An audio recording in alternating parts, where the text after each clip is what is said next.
The night Vanessa found out the truth, she was standing in her own kitchen, holding a casserole dish she'd just pulled from the oven, and she almost dropped it. Not because of the weight, because of the voices.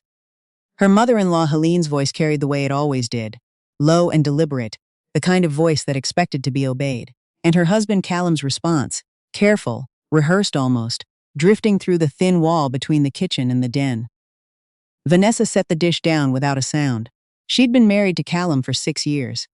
She knew the rhythm of his voice the way she knew the sound of rain on the roof of their house in Oakville, without having to think about it. It was just there. But what she heard that evening wasn't the voice of the man who used to leave coffee on her nightstand before her early shifts. It was the voice of someone who had been planning something for a long time. She stood still. She barely breathed. She doesn't know about the account, Callum said. She won't, not until after. Helen made a sound. Approval, maybe. And her parents' property? When is that going through? End of the month. The sale closes on the 30th. And you're certain she'll sign? A pause. She trusts me. Vanessa's hand found the edge of the counter. She pressed her palm flat against the cold granite and did not move. She trusts me. He said it the way you say something that used to be true. She met Callum when she was 26, working as an occupational therapist at a rehab clinic outside Toronto. He came in one afternoon to drop off paperwork for his uncle, who had been recovering from a hip replacement, and he stayed for 40 minutes because he asked Vanessa 3 questions, and she gave him 3 very long answers, and neither of them noticed the time. They got married on a September afternoon. Her mother cried. Her dad danced badly and didn't care. Callum's mother Helene stood near the bar with a smile that looked like it had been applied carefully that morning and not moved since. Vanessa remembered thinking, give it time. Some mothers are protective of their sons. It doesn't mean anything. She gave it time. 3 years of it, in fact, living 40 minutes from Helene, visiting every Sunday, cooking meals that were never quite right according to Helene's standard, listening to comments that were never quite insults but always landed like them. Vanessa, do you moisturize? Your skin looks tired. I always imagined Callum with someone who enjoyed gardening. You work such long hours. It must be hard on Callum. Callum, for his part, had a talent for not hearing any of it. He would be refilling his coffee when it happened, or checking his phone, or suddenly very interested in whatever was playing on the television in the background. And when Vanessa brought it up later, gently at first and then less gently, he would look at her with an expression that was almost confusion. She doesn't mean it like that, he'd say. That's just how she is. Vanessa would nod. She would let it go. She let it go so many times she lost count. The first crack appeared about 2 years in, though she didn't recognize it for what it was at the time. Callum's behavior started shifting in small ways. Coming home later on Tuesdays, putting his phone face down when she walked into the room, a habit he'd never had before. Being distracted in conversations, present in body, somewhere else entirely in mind. She asked him about it. He said work was stressful. He was up for a promotion. The timing was difficult. She believed him because she wanted to, and also because she was tired, and also because she didn't have any proof of anything, only a feeling low in her chest that something was tilting. Then one evening in February, Vanessa was picking up Callum's dry cleaning because he'd asked her to, because he had a client dinner, and the woman at the counter handed her the bag and said, without thinking, oh, he picked up a second bag already this week. The shirts. Vanessa smiled. Right, she said. Of course. She drove home very carefully. She didn't say anything that night. She sat with the information the way you sit with something you're not ready to name yet, turning it over in your hands without looking at it directly. His name was in her phone under work, Callum. She didn't go through it. She told herself it meant nothing. People pick up their own dry cleaning. Sometimes they forget to mention it. She almost had herself convinced. By the time of the casserole dish evening, which is how she'd come to think of it in the weeks that followed, the casserole dish evening, Vanessa had been quietly gathering information for about 3 months. Not because she was suspicious. Or rather, she'd been trying not to be suspicious, trying to chalk everything up to stress and miscommunication and the ordinary erosion of 6 years. But the pieces kept landing without her trying to collect them. A receipt for a restaurant she hadn't been to. A weekend conference that she later found, by accident, had no public record of attendees. Callum mentioning a colleague named Deborah in passing twice in the same week, then never again when Vanessa asked a follow-up question. She hadn't confronted him, not yet. She wasn't sure why. Maybe she needed to be sure. Maybe she needed to be more than sure. Maybe she needed to understand the shape of the whole thing before she named it. The voices in the den that evening named it for her. She stood in the kitchen for a long time after they went quiet. She heard the den door open. She heard Helene's footsteps in the hallway. She had a distinctive walk, heels slightly heavy, purposeful, and then the front door opened and closed. Callum came into the kitchen 5 minutes later. He looked at the casserole and said, "Oh, you made the chicken thing. Great." Vanessa looked at her husband. She looked at the face she had looked at for 6 years. "Yeah," she said. "I figured you'd be hungry." She smiled at him. He smiled back. And she began to plan. The following week was the longest of Vanessa's life, though from the outside it probably looked like any other week. She went to work. She treated her patients. She made dinner. She folded laundry. She called her mom on Wednesday evening the way she always did, and she said everything was fine when her mom asked. She didn't say fine the way people say it when they want you to know it isn't. She said fine the way you say it when you need a little more time before you can say anything else. On Thursday, she called her closest friend Preeti, who had known Vanessa since university, and who had an extraordinary talent for listening without interrupting, which was exactly what Vanessa needed right now. They met for lunch at a cafe in downtown Oakville, and Vanessa told her everything. The dry cleaning, the receipt, the conversation through the wall, the property sale closing on the 30th. Preeti was quiet for a moment after she finished. Then she said, "Okay, what do you need?" That was the thing about Preeti. She never wasted time on the wrong question. "I need to understand the property piece," Vanessa said. "My parents are selling the farmland in Prince Edward County. They've been planning it for 2 years. The money's significant.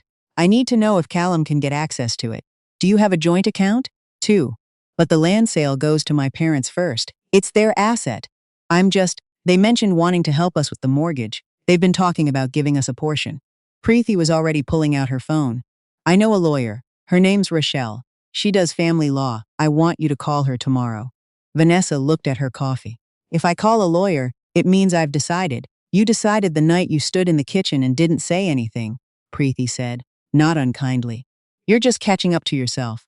Rochelle Tran was precise and unhurried in a way that Vanessa found deeply calming. They met in her office on a Friday afternoon, and Vanessa spent 40 minutes laying everything out, and Rochelle spent the following 20 minutes asking very specific questions. "Has he made any requests recently about your finances?" Vanessa thought about it. "He asked me to add him to my savings account about 4 months ago. Said it would make things easier. I hadn't gotten around to it." Rochelle noted that. "Your parents' property. Have they discussed the sale details with Callum directly?"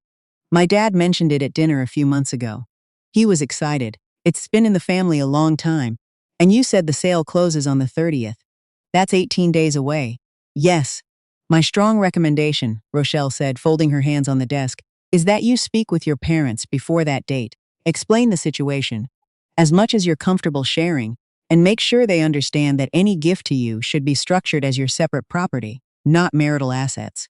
Given what you've described, it would be worth doing that sooner rather than later." Vanessa nodded slowly. "The other thing," Rochelle continued, "is documentation. Whatever you have, messages, receipts, the things you've been collecting, keep them somewhere secure that Callum doesn't have access to." "How do I do this without him knowing I've been here?" Rochelle almost smiled. "You continue as normal. You change nothing. You give him no reason to change his plans." She told her parents on a Sunday, not on the phone, in person, which meant the 2-hour drive to her childhood home in Prince Edward County, on a morning when Callum thought she was visiting a work colleague. Her parents' house was a white farmhouse with green shutters and a screen door that had squeaked the same squeak for as long as Vanessa could remember. Her mom was in the garden when she pulled up, and she stood when she saw Vanessa and said, "You didn't call," and Vanessa said, "I know. I'm sorry." They sat in the kitchen, her parents' kitchen with the yellow tiles and the chipped mug her dad refused to throw out, and Vanessa told them what she'd heard and what she'd found and what she thought was happening. Her mom, Doreen, was the kind of woman who got very quiet when she was upset. She sat with both hands around her tea mug and said nothing for almost a full minute. Her dad, Frank, was the opposite. He started to say Callum's name and then stopped himself, and then said it again, very carefully, the way you say a word you're deciding whether to keep or throw away. "He talked about that land," Frank said. "He asked me questions about the sale. I thought he was interested because he cared about you. About us. I know, Dad. And the money, I'm not sure exactly what he was planning, but I needed you to know before the 30th. Her dad looked at her for a long moment. Then he said, "What do you need from us?" She pressed her lips together. She had not cried yet, She was going to keep it that way a little longer. Talk to your lawyer, she said. Make sure whatever you want to give me is mine alone. And don't tell Callum you know anything, not yet. Frank looked at his daughter the way parents look at their children when they realize, with a specific kind of grief, that their child is handling something very hard and handling it well. He reached across the table and put his hand over hers. Okay, he said. We'll do it your way. The hardest part of the next 2 weeks was breakfast. It was the ordinariness of it. Callum making coffee, asking if she wanted toast, sliding the butter across the counter when she said yes. The domestic rhythm of it, worn smooth by years, continuing without interruption while everything underneath was changing. She'd always thought that if this moment ever came, the moment of knowing but not yet acting, she'd feel some kind of rage. She'd imagined herself cold and cutting, the way people are in the movies when they've been betrayed. But the actual experience was quieter than that. It was a kind of careful stillness, like carrying something fragile across a long room and not looking down. She spoke to Rochelle twice more. She organized her documents. She moved a portion of her personal savings to an account in her name only, which Rochelle had advised, and she did it on a Thursday when Callum was at a client site in Mississauga and wouldn't notice the activity until long after. She didn't contact Deborah. She'd found the name. A name she could put to the context now, because Callum's phone had buzzed on the nightstand one morning, and the screen had lit up with a message preview before she could look away. But she didn't reach out and she didn't investigate further. She didn't need to. The fact of the betrayal was already sitting in the room with her every morning at breakfast. She didn't need to interview it. What she needed was to leave cleanly. Preeti helped her find an apartment. 2-bedroom in Burlington, close enough to her workplace, close enough to her parents if she needed them, far enough from everything that had become unbearable. She signed the lease on a Tuesday afternoon. The landlord was a quiet older man named Vincent, who shook her hand and said she'd love the light in the mornings. And she thought she probably would. She arranged movers for the day after the property sale closed, not because the timing was about the money. By then, her parents had restructured the gift properly, and Rochelle had confirmed it was protected, but because she'd chosen the date before she even knew about the sale, and it seemed right to stick with it, to follow through on the plan she'd made for herself. She didn't tell Callum she was leaving until the morning of. That part, she thought about carefully. She could have told him earlier. She could have had a long, exhausting conversation that went in circles and ended with him making promises she now knew the weight of. She could have given Helene the satisfaction of involvement. She decided she'd given enough of herself to other people's comfort. She would handle this in the way that worked best for her, and if it surprised them, that was not her problem to manage. The movers arrived at 8 in the morning. Callum was still in the house. She'd planned for that. She had Preeti there, and she had told Callum the evening before that they needed to talk in the morning, that it was important. He'd looked at her with the beginning of something on his face. Concern maybe, or suspicion, it was hard to tell them apart on him lately, and said, okay, sure. When the moving van pulled into the driveway, Callum came downstairs in a t-shirt and looked out the window. Vanessa. His voice was flat. What is this? I'm leaving, she said. She kept her voice even. She'd practiced it, not the words but the tone, the simple levelness of it. I found an apartment. The movers are going to take my things. He stared at her. What are you talking about? You can't just…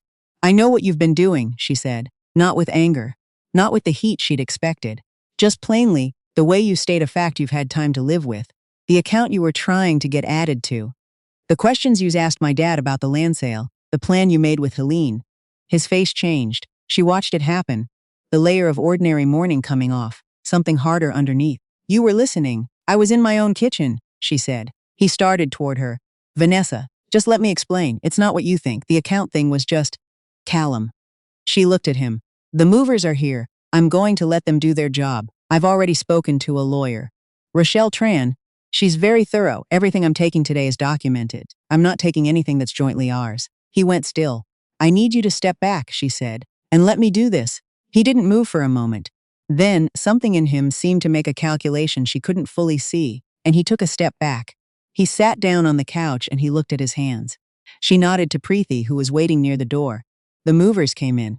Helene called at 11:30 that morning. Vanessa was supervising the movers, standing in the front hallway of the house she'd lived in for 4 years, watching her bookshelves being carried out in pieces.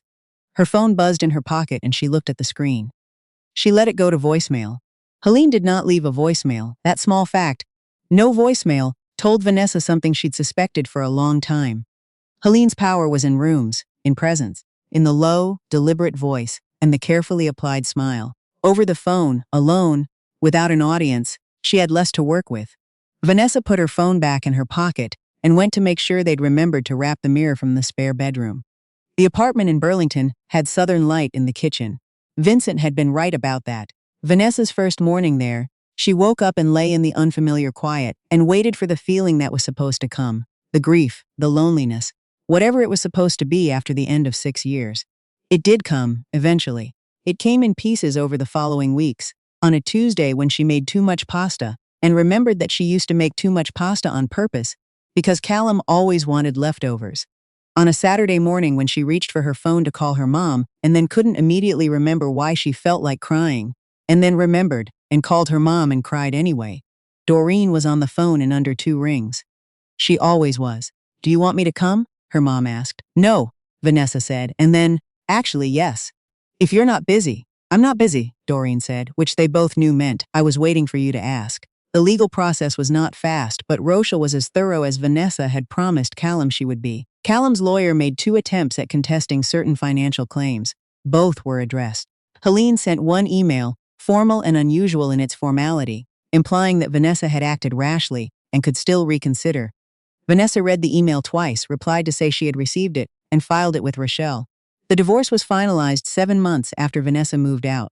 She did not feel the way she'd imagined she would feel on the day it was done, not triumphant, not devastated. She felt, mostly, like someone who had finished carrying something very heavy across a long distance and had set it down on the other side. She called her dad. "It's done," she said. "How are you?" he asked. She looked out the kitchen window at the gray February afternoon, at the rooftop of the building across the alley, at the particular flat light of a Canadian winter that had never once bothered her. "Good," she said. "I'm actually good, Dad." And she meant it. 2 years later, Vanessa was not the same person who had stood in that kitchen holding a casserole dish.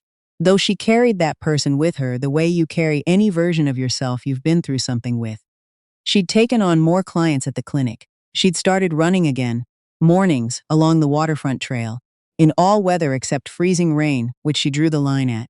She'd painted the living room of the Burlington apartment a color called dusty cedar that Preeti said was either perfect or a mistake, and they were still debating it. She met someone, eventually. His name was Lorne. He was a secondary school teacher, lanky and self-deprecating, with an 8-year-old daughter named Bex, who regarded Vanessa with careful assessment for the first 3 months of knowing her. And then one afternoon climbed up beside her on the couch during a movie and leaned into her shoulder without saying anything. And Vanessa understood that to be a kind of verdict she was quietly grateful for. She didn't rush any of it. She didn't need to. The thing about getting out of a situation that had been diminishing you for years is that you don't always feel the full scope of it until after. Until you've had time to straighten back up to your actual height. Until you can look at a Sunday afternoon with nothing particular required of you and feel not anxious but simply present, simply yourself, in the yellow-gray light of a late October afternoon in a city that suited her just fine. She thought about that kitchen sometimes. The cold granite under her palm, the casserole dish. Callum's voice saying she trusts me with that particular past tense weight. She was glad she'd stood still long enough to hear it. She was glad she'd known what to do.